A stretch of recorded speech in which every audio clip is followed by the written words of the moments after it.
Hello மாமிஸ், இந்த வெயில் காலத்துக்கு ஏற்ற மாதிரி குழந்தைங்களுக்கு சூப்பராக வெயிட் போடக்கூடிய லஞ்ச் ரெசிபிஸ் தான் பார்க்க போகிறோம்.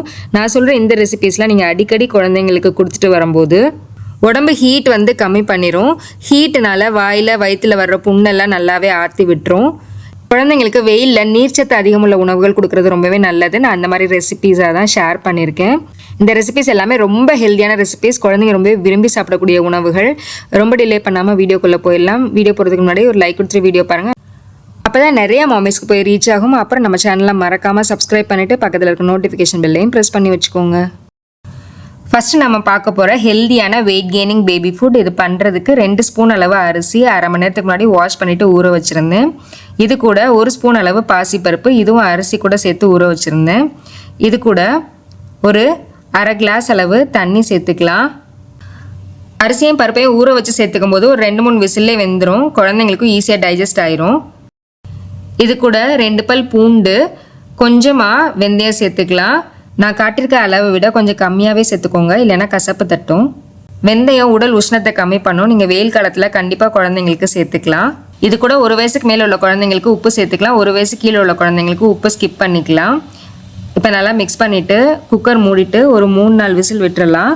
நல்லா குழைவாக வெந்து வந்துடும். விசில் வந்துருச்சு, குக்கர் ஓப்பன் பண்ணுறேன். நல்லா குழைவாக வெந்து வந்துருச்சு. இப்போ அதை நல்லா மசிச்சுட்டு இது கூட ஒரு 1/4 கப் அளவு கெட்டியான தேங்காய் பால் சேர்த்துக்கிறேன். நீங்கள் இப்போ தான் தேங்காய் பால் இன்ட்ரடியூஸ் பண்ண போகிறீங்க அப்படின்னா ஒரு 2 ஸ்பூன் அளவு மட்டும் சேர்த்துக்கோங்க. போக போக அளவை கொஞ்சம் கொஞ்சமாக அதிகப்படுத்திக்கலாம். இது வந்து குழந்தைங்களுக்கு 7 மாதத்துலேருந்தே தாராளமாக கொடுத்துக்கலாம். இது வந்து செம்ம டேஸ்ட்டாக இருக்கும், ரொம்ப ஹெல்த்தியும் கூட. நம்மளே வந்து சாப்பாடு கொடுத்துட்டு இருக்கும்போது பாதி இதை நம்மளே சாப்பிட்ருவோம், அவ்வளோ ருசியாக இருக்கும். குழந்தைங்களுக்கு வெயிலுக்கு கொடுக்க வேண்டிய உணவு எதுனா நான் கண்டிப்பாக இந்த ஃபுட்டை சொல்லுவேன். தேங்காய் பால் குழந்தைங்களுக்கு அவ்வளோ நல்லது. குறிப்பாக வெயில் காலத்தில் வெயிட் கெயினுக்கு, பிரெயின் டெவலப்மெண்ட்டுக்கு, ஸ்கின்னுக்கு நல்லா ஒரு க்ளோயிங் கொடுக்கும். உடல் உஷ்ணத்தை நல்லாவே கம்மி பண்ணும். அடுத்தும் ரொம்ப ஹெல்த்தியான ஒரு வெயிட் கெய்னிங் பேபி ஃபுட் பார்க்கலாம். இது வெயில் காலத்தில் நிறையா குழந்தைங்களுக்கு நீர் சத்து கொடுக்கக்கூடியது. இது பண்ணுறதுக்கு ஒரு குக்கரில் 2 டேபிள் ஸ்பூன் அளவு அரிசி, அரை டேபிள் ஸ்பூன் அளவு துவரம்பருப்பு, அரை டேபிள் ஸ்பூன் அளவு பாசிப்பருப்பு எடுத்திருக்கேன். இதை 20 நிமிஷம் ஊற வச்சு வச்சுருக்கேன். உங்களுக்கு மிக்ஸ்டு டாலாக தேவையில்லைன்னா வெறும் துவரம்பருப்பு 1 டேபிள் ஸ்பூன் அல்லது வெறும் பாசிப்பருப்பு 1 டேபிள் ஸ்பூனாக சேர்த்துக்கலாம். இதோட கொஞ்சமாக மஞ்சள் தூள் சேர்த்துக்கலாம். சேர்த்துட்டு இதோட 1 கப் அளவு சுரக்காய், இதை நல்லா வாஷ் பண்ணிவிட்டு தோல் சீச்சிட்டு விதையெல்லாம் எடுத்துகிட்டு இந்த மாதிரி நறுக்கி வச்சுருக்கேன். நீங்கள் சுரக்காய்க்கு பதிலாக பூசணிக்காய் அப்படி இல்லைன்னா சவுசவு கூட சேர்த்துக்கலாம். அதுவும் வெயிலுக்கு ரொம்பவே நல்லது குழந்தைங்களுக்கு. இதோட ஒரு 1/4 டீஸ்பூன் அளவு சீரகத்தூள், கொஞ்சமாக மிளகுத்தூள் சேர்த்துக்கலாம். மிளகுத்தூள் குழந்தைக்கு காரமாக இருந்ததுன்னா மிளகுத்தூள் வந்து ஸ்கிப் பண்ணிக்கலாம். கொஞ்சம் பெரிய குழந்தைங்களுக்கு, அதாவது ஒரு 10 மாதம் மேலே உள்ள குழந்தைங்களுக்கு மிளகு சீரகத்தூளுக்கு பதிலாக சாம்பார் தூள் கூட நீங்கள் வந்து 1/4 டீஸ்பூன் அளவு சேர்த்துக்கலாம். குழந்தைங்க சாப்பிட்ற காரத்துக்கு ஏற்ற மாதிரி நீங்கள் சேர்த்துக்கலாம். இதோட ஒரு பெரிய டம்ளர் அளவுக்கு 3/4 டம்ளர் அளவு நான் தண்ணி சேர்த்துக்கிறேன். இதோட நீங்கள் வேறு ஏதாவது காய் வேணும்னாலும் சேர்த்துக்கலாம். கேரட், பட்டாணி, உருளைக்கிழங்கு அந்த மாதிரி கூட வெஜிடபிள் சேர்த்துக்கலாம். இதோட இப்போ குக்கரை மூடிட்டு ஒரு 6 விசில் விட்டுறலாம். 6 விசில் கழித்து ஓப்பன் பண்ணுறேன். நல்லா வெந்துருச்சு. இதை இப்போ குழந்தைங்க சாப்பிட்ற பதத்துக்கு மசிச்சு விட்டுக்கலாம். இது 8 மந்த்ஸ்க்கு மேலே உள்ள குழந்தைங்களுக்கு டின்னர் டைம்லையும் கொடுத்துக்கலாம். சுரக்காய் ரொம்ப ஈஸியாக டைஜஸ்ட் ஆகக்கூடியது. ஒரு 7 மாத குழந்தைக்கு பகல் நேரத்தில் கொடுத்துக்கலாம். நைட் டைம் வந்து அவாய்ட் பண்ணிக்கலாம். இதோட 1 டீஸ்பூன் அளவு நட்ஸ் பவுடர் சேர்த்துக்கிறேன். நட்ஸ் பவுடர் வந்து 8 மாதத்துக்கு மேலே உள்ள குழந்தைங்களுக்கு சேர்த்துக்கலாம். நட்ஸ் அலர்ஜியாக இருந்தால் நட்ஸ் வந்து ஸ்கிப் பண்ணிக்கலாம். இதோட கொஞ்சமாக நெய்யும் சேர்த்துக்கலாம். நெய் வந்து சேர்த்து கொடுக்கும்போது ரொம்பவே டேஸ்டியாக இருக்கும் குழந்தைங்களுக்கு. நட்ஸ் வந்து குழந்தைங்களுக்கு ஃபஸ்ட் டைம் எப்படி கொடுக்குறது, அப்புறம் நட்ஸ் பவுடர் ரெசிபி ஆல்ரெடி நம்ம சேனலில் இருக்குது. அதோட லிங்க் நான் டிஸ்கிரிப்ஷன் பாக்ஸில் ஐ பட்டனில் தரேன், செக் பண்ணிக்கோங்க. நம்ம அரிசி, பருப்பு, வெஜிடபிள்ஸ், நெய், அப்புறம் நட்ஸ் பவுடர்லாம் சேர்த்து கொடுக்கும்போது இது எல்லா சத்துக்களும் நிறைஞ்ச ஒரு உணவாக இருக்கும். ஒரு பேலன்ஸ்டான ஃபுட்டாக இருக்கும். இதை வந்து நீங்கள் மத்தியானத்துலேயோ இல்லை நைட் டைம்லேயோ குழந்தைங்களுக்கு அழகாக ஊட்டி விட்டுக்கலாம். சம்மர் டைமில் கொடுக்குறதுக்கு ஒரு பெஸ்ட்டான ஃபுட் அப்படின்னு சொல்லலாம். அடுத்தும் ரொம்ப ஹெல்த்தியான, டேஸ்டியான, இரும்புச்சத்து அதிகம் உள்ள சூப்பராக வெயிட் போடக்கூடிய ஒரு லஞ்ச் ரெசிபி தான் பார்க்க போகிறோம். இது பண்ணுறதுக்கு ஒரு பிளெண்டர் ஜாரில் 2 ஸ்பூன் அளவு வெள்ளை அவல் ஒரு 10 நிமிஷத்துக்கு முன்னாடி ஊற வச்சுருக்கேன். நீங்கள் வெள்ளை அவலுக்கு பதிலாக சிகப்பு அவல் எடுத்துக்கலாம். சிகப்பு அவல்னால் ஒரு 20 நிமிஷத்துக்கு ஊற வச்சுக்கோங்க. இதை பிளெண்டர் ஜாரில் சேர்த்துட்டு இப்போ இது கூட கொஞ்சமாக பீட்ரூட் துருவி வச்சுருக்கேன், இதை இது கூட சேர்த்துக்கலாம். பீட்ரூட்டுக்கு பதிலாக நீங்கள் கேரட்டும் துருவிட்டு சேர்த்துக்கலாம். இப்போ இது கூட வேணுங்கிற அளவு தண்ணி சேர்த்துட்டு நல்லா அரைச்சி எடுத்துகிட்டு வந்துக்கலாம். இப்போ ஒரு பேனில் நம்ம அரைச்சி வச்சுருக்கதை சேர்த்துட்டு இது கூட வேணுங்கிற அளவு தண்ணியும் சேர்த்துக்கலாம். இது ஒரு 3-4 நிமிஷம் குக் பண்ணால் போதும், நல்லா வெந்துடும். இப்போ அது நல்லா ஆறுனதுக்கப்புறம் இது கூட 2 ஸ்பூன் அளவு தயிர் சேர்த்துக்கலாம். தயிரில் நிறையா கால்சியம் புரோட்டீன் இருக்கனால அது வளர்கிற குழந்தைங்களோட வெயிட் கெயின், தசை வளர்ச்சி, எலும்பு வளர்ச்சிக்கு ரொம்ப ஹெல்ப்ஃபுல்லாக இருக்கும்.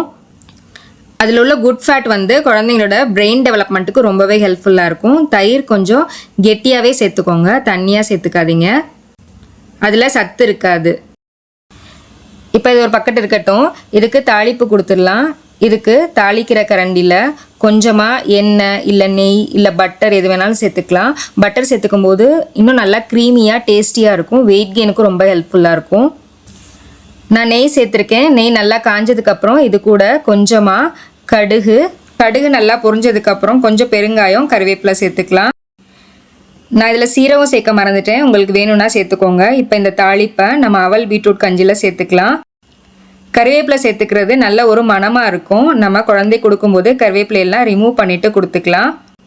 இது டேஸ்ட்டு செம்மையாக இருக்கும், குழந்தைங்க ரொம்ப விரும்பி சாப்பிடுவாங்க. வெயில் காலத்துக்கு வயிற்றுக்கும் ரொம்ப நல்லது, குழந்தைங்களும் தலைன்னு ஆரோக்கியமாக வெயிட் கெயின் ஆவாங்க. அடுத்த ரெசிபி பார்க்கலாம். இதுவும் இரும்பு சத்து, கால்சியம் சத்து அதிகம் உள்ள ஒரு ஹெல்தியான பேபி ஃபுட். இது பண்ணுறதுக்கு குக்கரில் சிறுகீரை சேர்த்துக்கிறேன். இதை வந்து நல்லா பொடியாக நறுக்கி வச்சுருக்கேன். குழந்தைங்களுக்கு 7 மாதம் கம்ப்ளீட் ஆனதுலேருந்து கீரை சாதமும் கொடுக்க ஆரம்பிக்கலாம். இப்போ இது கூட கொஞ்சமாக வெங்காயம், 2 சின்ன பல் பூண்டு, கொஞ்சமாக சீரகம், இதுக்கு கொஞ்சமாக தண்ணி சேர்த்துட்டு நம்ம வேக விட்டுறலாம். கீரையிலேயே நிறைய நீர்ச்சத்து இருக்குது. நம்ம 7 மாதம் கம்ப்ளீட் ஆனோடனே எல்லா வகையான கீரையும் கொடுக்கலாம். நான் என் குழந்தைக்கு அப்படி தான் இன்ட்ரடியூஸ் பண்ணேன். கீரை ஓரளவு சாஃப்டாக குக் ஆனதுக்கப்புறம் ஏற்கனவே நான் அவிச்சு வச்சுருக்க பாசிப்பருப்பு இது கூட சேர்த்துக்கிறேன். கீரையும் பருப்பும் நல்லா குழைவாக வெந்ததுக்கப்புறம் நான் ஏற்கனவே வடித்து வச்ச சாதத்தை நல்லா மசிச்சுட்டு இது கூட சேர்த்துக்கிறேன். நல்லா மசிச்சு விட்டதுக்கப்புறம் இது கூட கொஞ்சமாக நல்லெண்ணெய் சேர்த்துட்டு குழந்தைங்களுக்கு அழகாக ஊட்டி விட்டுக்கலாம். நிறைய இரும்பு சத்து, கால்சியம் சத்து அதிகமான உணவு.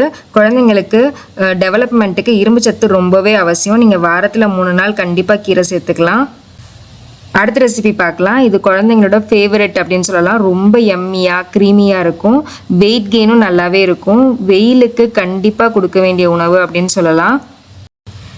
இது பண்ணுறதுக்கு ஒரு பேன் ஹீட் பண்ணிவிட்டு இதில் கொஞ்சமாக நெய் அப்படி இல்லைன்னா பட்டர் சேர்த்துக்கலாம். நெய் நல்லா காஞ்சதுக்கப்புறம் இது கூட கொஞ்சமாக கடுகு சேர்த்துக்கலாம். கடுகு நல்லா பொரிஞ்சதுக்கப்புறம் இது கூட கொஞ்சமாக சீரகம் நல்லா பொரிஞ்சதுக்கப்புறம் கொஞ்சமாக பெருங்காயமும் கருவேப்பிலையும் தாளித்து விட்டுக்கலாம். இது கூட கொஞ்சமாக கேரட் துருவி வச்சுருக்கேன், அதையும் இது கூட சேர்த்துக்கலாம். சேர்த்துட்டு நல்லா வதக்கி விட்டுக்கலாம். இப்போ இதுக்கு கொஞ்சமாக தண்ணி சேர்த்துட்டு ஒரு 3-4 நிமிஷத்துக்கு மூடி வச்சு வேக வச்சுக்கலாம். கேரட் நல்லா சாஃப்டாக வெந்ததுக்கப்புறம் நம்ம குழைவாக வடித்து வச்சுருக்க சாதத்தை நல்லா மசிச்சுட்டு இது கூட சேர்த்து கிளறி விட்டுக்கலாம். நம்ம சேர்த்துருக்க கருவேப்பிலையெல்லாம் ரிமூவ் பண்ணி எடுத்துக்கலாம். சாதம் கெட்டியாக இருக்க மாதிரி இருந்ததுன்னா கொஞ்சமாக தண்ணி சேர்த்துக்கலாம். இப்போ இது கூட கொஞ்சமாக தயிர் சேர்த்துக்கலாம். தயிர் சேர்த்து கொடுக்கும்போது ரொம்ப எம்மியாக இருக்கும், குழந்தைங்க ரொம்ப விரும்பி சாப்பிடுவாங்க. கேரட் மட்டும் துருவி இருந்தால் போதும், குயிக்காக இன்ஸ்டண்ட்டாகவே இந்த லஞ்ச் ரெடி பண்ணிடலாம். நான் இப்போ சொல்லியிருக்க எல்லா ரெசிபீஸுமே குழந்தைங்களுக்கு 7 மாதத்துலேருந்தே கொடுத்துக்கலாம். ஃபஸ்ட் டைம் நியூ ஃபுட் கொடுக்குறீங்க அப்படின்னா டே டைமில் கொஞ்சமாக கொடுத்து பாருங்கள். எதுவும் அலர்ஜி இல்லை அப்படின்னா போக போக அளவை அதிகப்படுத்திக்கலாம். நான் காமிச்சிருக்க அளவு வந்து உங்கள் குழந்தைக்கு ஏற்ற மாதிரி அவங்க சாப்பிட்றத பொறுத்து, அவங்க ஏஜை பொறுத்து நீங்கள் அட்ஜஸ்ட் பண்ணி கொடுத்துக்கலாம். இந்த வீடியோ உங்களுக்கு ரொம்பவே யூஸ்ஃபுல்லாக இருந்திருக்கும் நம்புறேன். இந்த வீடியோ பிடிச்சிருந்துச்சுன்னா லைக் பண்ணுங்கள், உங்கள் கருத்துக்களை எனக்கு கமெண்ட்டில் சொல்லுங்கள். உங்கள் ஃப்ரெண்ட்ஸ் அண்ட் ஃபேமிலி கூட கண்டிப்பாக இந்த வீடியோ ஷேர் பண்ணுங்கள். அப்புறம் நம்ம சேனலை மறக்காமல் சப்ஸ்கிரைப் பண்ணிக்கோங்க. நெக்ஸ்ட்டும் இதே மாதிரி ஒரு யூஸ்ஃபுல்லான இன்ட்ரெஸ்டிங்கான வீடியோவில் மீட் பண்ணுறேன். தேங்க்யூ.